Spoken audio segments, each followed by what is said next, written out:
Welcome to another Legacy Warriors podcast.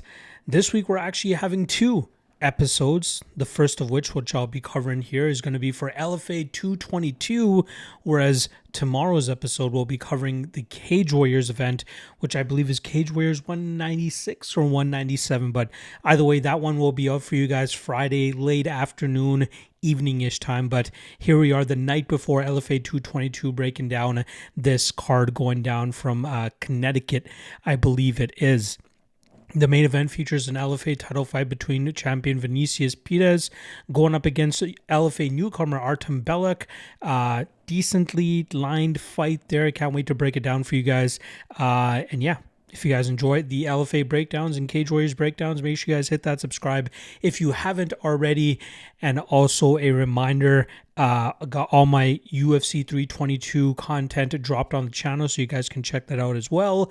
And another reminder that I'll be doing a live stream for the UFC 322 card for members only on YouTube. So if you want to join in on that, make sure you guys check out the YouTube members only section, and I'll be going live from the first prelim to the main event for UFC 322. That day, I'll also be doing a fight day live chat from 1 p.m. Eastern to 2 p.m. Eastern. So if you want to hop on for that as well and get your last minute answers, questions, and concerns, I'll be happy to hash it out with you guys there. So there's the plugs. All right. I do already have 5 plays for this LFA card, strictly on the MMA, LOT, and Patreon page. You guys can find that in the link in the description below, or you can just listen to this breakdown and try to figure out which spots I ended up shooting on, or drop your comment below and let me know what you guys are shooting on based on your own research or even from what you were able to take from me. All right. Too much rambling from the jump here. Let's get right into the breakdowns. First fight up, there's 9 fights actually scheduled for this LFA card. We did lose Scotty Stockman against Ednilson Santos, I believe the guy's name was. Not sure the reasoning behind that, but we did lose that fight. There's also an amateur fight on this card, but I won't be breaking that down. I don't cover amateur MMA. Usually we don't ever get odds for them. We did get odds for this one, but I'm not going to pay too much attention to it. The only reason it's on the card is because Ryan Teixeira is actually the nephew of Glover Teixeira, who obviously trains out of Connecticut. That's where the fight is taking place, and that's why he's getting a spot on the card. Similar to somebody else who used to get amateur fights on the LFA card, he kicks off the card here with Melvin Jovel coming in at -500, going up against Tyler Peterick, who comes in at +375. Now, Jovel had fought a few times under the LFA banner as an amateur and always had Alex Pereira, I believe always had Alex Pereira in his corner. He's pretty much Jovel is pretty much Pereira's right-hand man outside of Plinio Cruz. So it seems that's why he's getting the treatment here. But, I'm assuming they handpicked this guy for his pro MMA debut. Peterick looks kind of lost on the feet, has an aggressive BJJ game, but I fully expect Jovel to keep this fight upright. Batter Peterick, get him out of there, but I'm not paying -500 on a guy that's being hand-fed opponents here. And again, if he slips up, maybe he gets choked out. But I'm going to go Jovel, and Jovel probably inside the distance. All right, next up we got Elton Dedaj coming in at +150, going up against Jonathan Di Lorenzo, who comes in at -175. Dedaj trains out of New York, made his pro MMA debut under the LFA banner back in June, and he was able to pick up a win that night, I believe, by submission. He is a decent fighter, slick striking, good submission game as well, fairly well-rounded, and I think that's going to be the issue here for Di Lorenzo, who seems a little bit more dead set on trying to get his grappling going.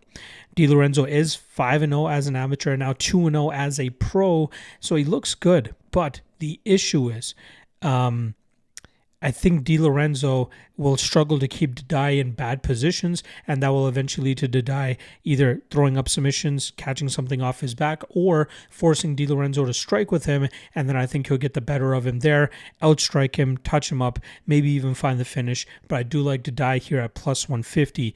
I think Di Lorenzo is getting a lot of love because of his undefeated record, but I don't think that's going to hold up here, as Dedaj is the better striker and should be a good enough grappler to keep Di Lorenzo from grinding him out. Squash match next. Edens Charles plus 1,000 going up against Anzer Khamzaev, who comes in at minus 2,000. No need to get into this. We don't parlay minus 2,000. This is a layup for Khamzaev. All right, next up, we got Adrian Garcia coming in at minus 120 going up against Yurmakan Oryntaev, who comes in at plus 100. Now, Garcia is 2-1 with the LFA. His one loss was a main event slot that he had against Fumi Nkunta from back in February. Garcia, lost 30-27, but did put on a pretty good performance in terms of resisting the grappling of a smothering grappler like Nkunta. And then last time around, Garcia was able to get back on the train, boxed up his last opponent, beat him on the scorecards, and that's Garcia at his best. Good striker, good movement, good footwork, good combinations, stinging power as well, and his defensive grappling is obviously improving at a steady rate. He takes on 5-0 LFA debutant Oryntaev, who has 3 finishes on his record, comes from Kazakhstan, has mainly fought under the Niza FC banner, which is their premier MMA promotion. Last time out, he was able to hurt his opponent and get the submission via guillotine. He mainly seems to rely on his striking. He throws a lot of big shots. He throws a barrage of shots, I should say. A little bit wild. He can be clipped by better strikers, and I think that's what the issue he's going to run into here with Garcia. I think Garcia is the slicker striker. Oryntaev might have a little bit more power, so that could kind of drive a wedge into Garcia's game plan. But if Garcia can just stay patient, counter-strike effectively, meet Oryntaev down the pipe, I think he should be able to land more often, and it wouldn't surprise me if Garcia is able to clip him big enough to actually get him out of there. Also, Oryntaev, not much of a grappler. We don't really see too much there, and seeing what Garcia was able to do defensively speaking with Nkunta, I'd be very surprised if Oryntaev is able to keep him in bad spots for long periods of time if he chooses to go the grappling route. But I don't think that's going to be the case. I'm expecting this to primarily be a striking battle, and I expect Garcia to land the better shots, either get that knockout or win this fight on the scorecards. All right. Next up, we got Aline Pereira coming in at minus 170, going up against Nedra Repp, who comes in at plus 145. Now, Pereira, obviously the sister of a light heavyweight champion in the UFC, Alex Pereira, but her MMA career is not really going as well as her brother's. She is 1-2 in the mixed martial arts world. Last time around, coming up short against eventual interim LFA champion Cheyenne Bowers, but it's clear that Pereira is really struggling with the grappling aspects of the game. She shows a decent initial line of defense with her takedown defense, and then even working back to her feet, but relentless and smothering grapplers could definitely keep her in bad spots, and that's where she's often going to struggle. There's a reason she's been out of the MMA game for over 2 years, mainly competing with Karate Combat, where she's gone 3-0 and even won one of their titles. But it's clear that MMA is really not for her, especially with her being at 35 years old. She's a great kickboxer, obviously, but it's really not translating over to the MMA game. Now, she's going up against Nedra Repp, who is one of the more experienced LFA women's fighters, has some decent striking of her own. She's very much worked on her grappling game, and I think that's going to be very handy for her here against Pereira. But I think it's going to be the striking that helps her eventually get to that grappling. She has good durability. She's very good in terms of getting to positions that she needs. She pulled off a pretty nasty knockout win back in August where she was able to knock out Lygia Helena with a nasty right hook, absolutely face planting her. Nasty knockout there from Repp. But I'm kind of surprised to see Pereira at minus 170. Repp has stayed way more busy in the MMA world and has a better overall game, and that could definitely come into play. Now, Repp really needs to mix things together well, though, because if she just chooses to shoot takedowns, Pereira should be able to stuff those and eventually start picking Repp apart on the feet, and then maybe Repp starts slowing down as she starts to get demoralized. But if she can strike with Pereira, obviously not for extended periods of time, she should be able to at least disguise some takedown attempts, some clinch attempts, and then from there she should be able to get the fight to the ground. I think Repp is the better mixed martial artist. Pereira is the better striker, don't get me wrong, but I think Repp has enough physicality, has enough reps in, no pun intended, and I think she should be able to grind this one out and win it on the scorecard. So give me the underdog to pull off the upset. Our next up, we got Nathan Ghareeb coming in at minus 900, going up against Josh Harvey, who comes in at plus 600.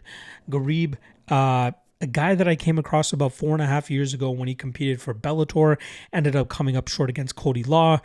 He's a guy that likes to utilize a lot of forward pressure, a lot of output, keeps a high pace. He likes to engage in the clinch and really just wear his opponents down there. He likes to utilize the foot stomp from that position, some knees, some dirty boxing. Doesn't really look to drag opponents to the ground unless he sees the opening there is clear. But he's a guy that's just very hard-nosed, really likes to put pressure on his opponents and try to break them that way. He's going up against 35-year-old Josh Harvey, who's riding a 2-fight losing streak as he comes into his LFA debut. He started his career 7-0-1, but now finds himself 1-3 over his last 4 fights. He's also been quite inactive. This will be his 4th fight in 4 years, but his first in the last 1.5 years. So not really staying all that active. He looks to mainly rely on wrestling and heavy top pressure, although all 3 of his losses have come by first-round submission. So that's a obviously very unfortunate thing. His last loss actually came to former UFC fighter Charles Rosa. So he's not facing just complete scrubs, but he can't really get off too much on his game if he can't establish that top position. I'm not really behind Ghareeb all the way at 900. It kind of makes sense considering the run that Harvey's on and the fact that he hasn't fought in a year and a half. And I fully expect that pace and pressure of Ghareeb to break Harvey down, leading to a late Ghareeb finish. But that's still not enough for me to just try to convince you guys to parlay minus 900. Even on the flip side, I don't really want to take that plus 600 on Harvey because he's not that great of a fighter. The spot that I do like is actually the over 1.5 at plus 140. Ghareeb's not a quick finisher by any means. This is a guy whose last 3 finishes have all come over that 1.5 round mark, and maybe the grappling and the physicality of Harvey could stretch this fight a little bit further into the deeper water, but that's where I expect Ghareeb to really start taking over and eventually muster up a late finish. Over more than Ghareeb, but even that could be sketchy depending on what kind of shape we get Josh Harvey in. Our next up, we got Regivaldo Carvalho coming in at plus 135, going up against Gustavo Pintos, who comes in at minus 155. Now, Carvalho trains out of Teixeira MMA, so this is kind of a home game for him competing in Connecticut. This will be his second LFA appearance after the first time was back in late 2020 when he got slam KO'd, I believe, by Mo Miller, who was undefeated at the time. Since then, he's 6-2, including winning the CES title, which is a premier Northeastern promotion in the U.S. He defended it once, but then he ended up getting choked out in his second title defense against Shaheen Santana, who is an LFA veteran. He is a guy that comes from a striking background. It looks like he likes to engage in the clinch a lot and utilize elbows and really break his opponents down there. His durability is a little bit questionable. He is quite hittable, and that's kind of been an issue in the past. He has been able to bounce back from adversity in a few fights, but obviously fighting better guys, it's going to get harder and harder for him to get away with that. He also has a decent front choke that helps stave off any lazy takedown attempts. Now he's going up against Gustavo Pinto, who comes into the LFA with an undefeated 9-0 record, with 7 of those wins coming by knockout. He does a solid job of attacking his opponent's lead calf, and then eventually looks for openings to let his hands go and try to find a finish that way. He's also 33 years old, so he's not a young guy by any means, but he's really going to have to show out this weekend if he wants to get the attention of the UFC matchmakers.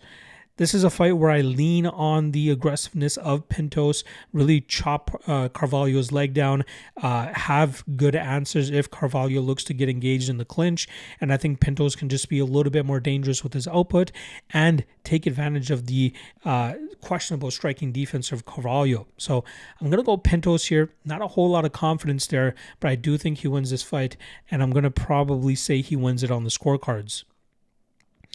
All right, co-main event now where we got Joe Giannetti coming in at plus 145, going up against Jose Ferreira, who comes in at minus 170. Is it Ferreira or Ferreira, considering that he's Chilean? Anyway, Giannetti, former TUF 28 veteran, he lost in the finale to Michael Trezano in a close fight. Since then, he's had an 11-6-1 record, even had a 5-fight winning streak in that stretch, but as of late, kind of been inconsistent. I believe he's 2-2 in his last 4 fights. He did win his last LFA appearance by finishing his opponent in the first round. That was one of those like Nate Diaz triangle choke ground and pound situations. It was pretty cool to see Giannetti get the win that way, but then he was unable to capitalize on that win with his next matchup that he took, I believe, for Cage Titans, and he ended up getting grinded out by Dakota Bush, who is also a former UFC fighter. Giannetti, long, rangy, has a mediocre submission game. He can be grinded out, and he can be touched up on the feet as well. I think he's a fighter, but I just don't think he's that great of a fighter, and I think that's why we see him stuck on the regional scene and fighting, in co-main events and on the main card of like LFA and Cage Titans and CES and those types of promotions. Now, he's going up against Jose Ferreira, who's a guy that I believe should have been in the UFC by now. Unfortunately, small mistakes have cost him, and he's hit a few road bumps along the way. The first one was a loss to Leonardo Morales, who I believe was a former UFC fighter, but that was a fight where Ferreira was pretty much winning the entire thing before he got clipped by a head kick, and it seemed like he didn't have it, or he had his guard high enough, but it still managed to clip him over the top of the head, and that was enough to get him out of there. And then Chris Makate was able to get him out of there at the ending of October 2024. But he is a guy who did bounce back last time around under the Kombache Global banner, where he was able to pick up a solid win. He's a, forward pressure, smothering grappler, educated striking, trains out of Valley Flow Systems alongside Bilal Muhammad and Ignacio Bahamondes. He's a great fighter. His durability is a little questionable at times, but when he is in the driver's seat or able to push a pace, his opponents really struggle to keep up with him. I love this line on him at -170 going up against a guy like Joe Giannetti, who will happily let Ferreira dictate the pace of this fight. As long as Ferreira's durability stays top-notch, which, again, Giannetti, not a big power puncher, so I'm not too worried about that there. I think Ferreira can really grind him down, maybe take this over 1.5 rounds and probably finish him late or win this fight on the scorecards, but I really like Ferreira in this position to pull off the victory. All right, that brings us to the main event now for the LFA title as champion. Vinicius Pires coming in at -225 going up against LFA newcomer Artem Belakh, who comes in at +190. Now, Pires has run up his win streak to 10 now and was able to win the LFA title back in March when he submitted one of his opponents. He has 5 submission wins now, including 3 straight finishes. He was a little bit more of a decision machine earlier in his career, but he's really starting to put his foot on the gas in terms of getting finishes. He's improving his striking rate, but I think he is most comfortable when he can get to his grinding clinch game until he eventually gets that trip and takes his opponent down and gets their back. And from there, he does a good job in terms of controlling or seeking submissions to get the finish. He goes up against Belakh, who recently competed with a 1FC. He went 2-1 with that promotion, with his lone loss coming against a guy that just recently fought on the Contender series. He hasn't fought in over a year and a half. I believe January 2024 was the last time we saw this guy in action, and that's often caused him issues in terms of, staying active and trying to make the most of his MMA career. He's a well-rounded fighter. I'd say the weakest part of his game is when he gets taken down and controlled by better grapplers, although his gas tank has helped him out of some bad spots where he was getting grounded out for about a round and a half. Then he's able to reverse the position and then really put his foot on the gas and really start pulling away against his opponents who start to slow down. His striking is not all that bad. That's where I think he'll have an advantage here over Pires, but I think that Pires will be able to get those dominant positions on the mat, and I think they'll eventually lead to a submission win for the champion. -225 is a little bit wide here because Belakh could absolutely scramble and make this a little bit more difficult for Pires, and then if this fight's in the striking realm, I think Belakh has an advantage there. But I can't get behind him because I've seen him give up bad positions. And if he does that here against Pires, he's going to get choked out. So I think Pires gets the win here. I think he does it under 2.5 rounds as well. So I'm going to be taking and still LFA champion Vinicius Pires. There you guys go. full card breakdown for LFA 222. Pretty much full card, minus the amateur fight that I'm not going to bother covering. Like I said, Legacy Warriors podcast will be back again Friday, late afternoon, early evening to break down the next Cage Warriors card, which goes down Saturday morning. So plenty of content still coming your way. Appreciate the love. Appreciate the support. I'll see you guys again tomorrow. Peace.